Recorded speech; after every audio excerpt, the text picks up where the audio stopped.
Okay, here we go.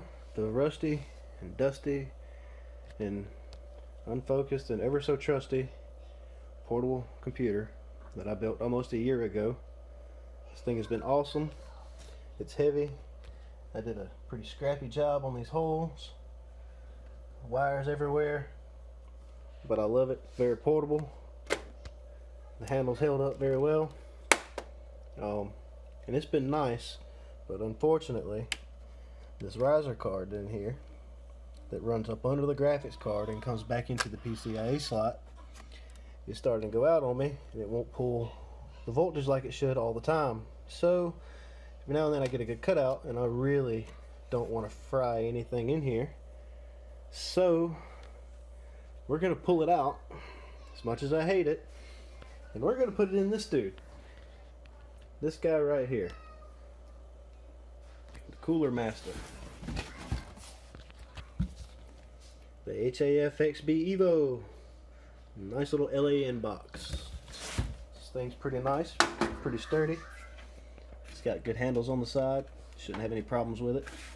Easy to carry. I wouldn't say easy to carry around. I'm going to bring everything from going in one box to being in this box with a monitor case and probably a backpack for cords and whatnot, but it'll all be okay because I don't want to have to replace any of these parts. And you see my mess of junk up there. It's been pretty well, but it's time for it to go. Now while I'm making the switch from this case here, this very unfocused case, to our little Cooler Master LAN box, I'm gonna kind of do some reverse engineering on this case because I never did a build log on it, and I kind of wish I had. So we're gonna kind of go in reverse just to kind of show you guys what I did. Maybe somebody wants to make a little portable case, and maybe this will help them. I don't know. Hopefully, we're gonna see. But obviously, the first thing we got to do is get the rest of these cords unhooked, get all this mess cleaned up, get everything out, and I'll kind of show you some of what I did to keep everything in place. You know, we got some little stuff like the kickstand here for the graphics card. You know, it's not mounted to it, but it keeps it up in the air so it's not sagging. And you know, all of these frame pieces, there's frame pieces all through it that I just kind of made up. Kind of cool little story behind that. So let's get to tearing this thing apart. We're going to start with the monitor. Yes. So the monitor here doesn't really look like it should be there. If we can get it focused, maybe you'll see a little better. It's really kind of iffy how it's in there. It's got 4 bolts. One here. There's another down here. And there's 2 more on the other side that go through the case, as you can see here and here. It's really scratched up from being lugged around and everything else.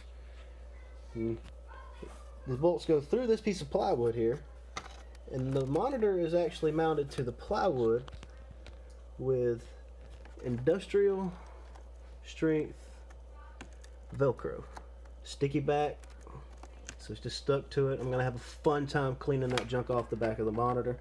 But yeah, they're just in there. It's just bolted in and stuck on, literally. So I'm gonna fight to get these dudes out, and then we're gonna get the monitor out, and I'll kind of show you a little bit better what I did there. Okay, so here we go.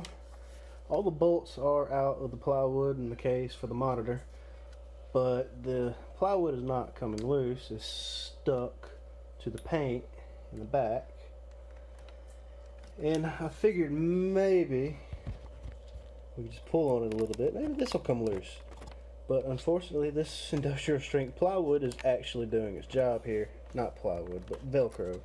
This industrial strength Velcro is actually doing its job. And I mean, some of the sticky side has come loose. You know, pieces that never really did stick on to begin with, they just never stayed. But the Velcro itself is holding strong. And even the sticky side, this stuff, it's been exposed to hot temperatures, it's been exposed to cold temperatures, just traveling around and being outside. And it does not want to let loose. So I'm going to be tugging on this stuff for a while and hopefully I can do it without breaking the LCD screen here. Wish me luck. So we got the monitor out. It took maybe a little bit of prying from a screwdriver to get it out, but it came out. Took a little paint with it. It's okay. It's not important. This plywood is pretty stuck on here. It does not want to come off. This industrial strength Velcro is doing exactly what it was meant to do, and it is not letting go. And the sticky stuff, maybe it had a little help from some Gorilla Glue. We'll cover that up, pretend that didn't happen. Just get it in there. A little bit of a space clearance in the back. Luckily the power cord has it's 90 degrees, so it stayed out of the way pretty well. And then the HDMI cable, we've got this neat little 90-degree bracket, little L brackets. Perfect. Got to go straight down because otherwise that's what I dealt with. You see this, we had to be flat up against the plywood to the back of the case, and that would not work. But this was perfect. It still sticks up above it, not much, maybe a little, but it wasn't enough to matter since the monitor is actually curving away anyways. It worked out very well. I was very pleased. But now, to get this plywood off and to get this Velcro off and get the back of this monitor cleaned up for some actual use. Okay, we got the monitor and the plywood pulled apart from each other. As you can see, we have a huge mess of Gorilla Glue. So far, the best way I've found to get it off is to kind of take this little X-Acto chisel and just get up under it and kind of pry it up. It's worked in some places. I'm probably going to have to find some other ways to do it in other places too, but we're going to chug along. Now we had 4 60mm fans in this case. I put these guys in here because the original plan was to cover the entire top with acrylic maybe. You cut some holes out for the GPU and the CPU and the power unit here. But a lot of air would be coming from these guys. These 2 fans would have been blowing in across the CPU, and these guys here would have been blowing exhaust air out.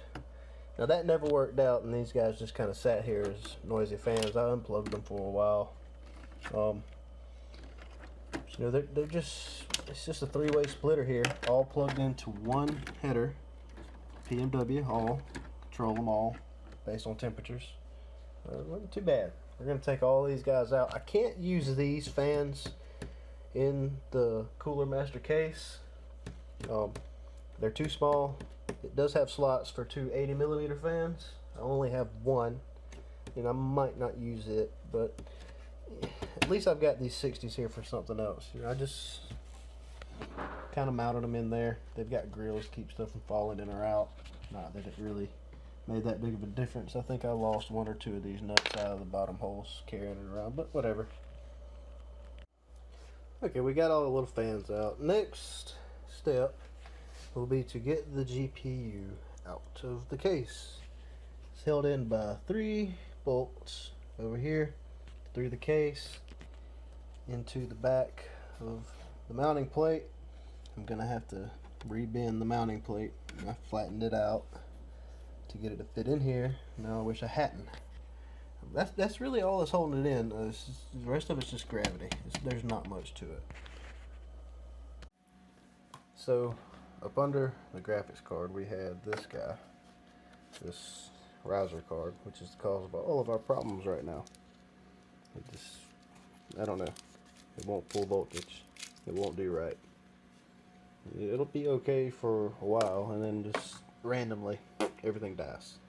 Or the video dies. The computer doesn't, the video does. So graphics card not getting voltage.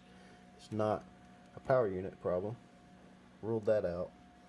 But up under the riser card we had our Wi-Fi card connected to this guy to make it angled. So next up we've got our power unit here. It is a semi-modular. It's got the all-time cables in there too, and the modular cables as well. But we got this held in by 3 little brackets here. 3 little brackets that I bent to kind of hold it in place here, and then a small just angle bracket just to keep it in place. I can sit it down, slide it in, and then put this in and not have to worry about it anymore. Nuts everywhere. Not too bad. Now I also made the same style brackets for the hard drive here. 3 terabyte hard drive. Measured them out and drilled them out so that each of these 4 mounts actually is mounted into our hard drive. Needless to say, it has not moved, as well as the GPU, the PSU. Neither one of them have gone anywhere the entire time. It's held up well. It has held up very well like this. I would suggest it. If you can come up with a better idea, definitely use it, but I really like mine. Now the motherboard is the last thing left in here. Hard drive came out, power unit came out. Get this out of here. Random stuff laying around.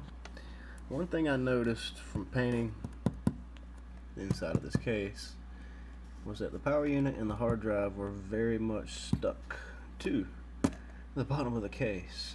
And you can see where all the little mounts pulled up, pieces of wood and paint as they came out too. You also notice how dirty this case is. This open air case, as nice as it is to have an open air case, and they're pretty. If you set them up right, you got the LED lights, nice fans. You deal with a lot of dirt. Now the paint kind of messed mine up. The dirt just sticks to the paint, dirt and dust and everything else. But I imagine you'll still deal with that in a lot of other cases too. Just be careful. No matter how much you blow these things out with air, I've got my compressed air. Cleaning up everything I have as I go. As it comes out, it gets a nice good clean. But it's been sprayed multiple times, and no amount of air can get all of this crap out of here. It just builds. Just be careful. Now the motherboard is probably the hardest thing I had to mount. You can see pieces of the frame go all the way across. Now this is one full section from here to here, each of these. Now that was so when you pick up on the case, once you put the power unit and the screen and everything else in there, this thing gets heavy. And what I noticed the first time I picked it up was that the whole case flexed. It would flex, and you cannot have that happen to your motherboard. It will crack it, it will break it, and you will have no more computer. So a proper frame all the way across to keep everything from flexing, you have to have that. This was the first thing in, and everything else is mounted to that. You can see there's more. We can't see it well, but there's more. These go across. They go across in 3 different places so that you have all of your mounts mounted. No, I did not use standoffs. I used bolts all the way through the bottom of the case, but we did keep everything grounded. Keeps the motherboard grounded to the case is grounded to the power unit, and the power unit is obviously grounded back into the wall. We have to have that. There is a standoff under here, a type of standoff. I'll show it to you once I get the motherboard out, so you'll see what I'm talking about and what I did. So the motherboard is out, and here is our crazy looking frame. That is our mount for our motherboard. Each one of these little deals, that's 4 nuts on it. Each one of them is the same. Gives us the same height all the way across. And the motherboard sat down on top of these to give it a proper ground. We put another nut down over the top to secure it. Not much to it really. And the way I did it was just to make sure I had this top section here. they had to be the same height. So you can see 1, 2, 3 all the way across. 3, 3 all the way. 3 sections of metal. And the bolts, some went all the way through the case, some were only in the top piece of frame rail, but we always have the same height with the same number of nuts. That's it. She's empty. Got parts strewn all over the kitchen table and the floor.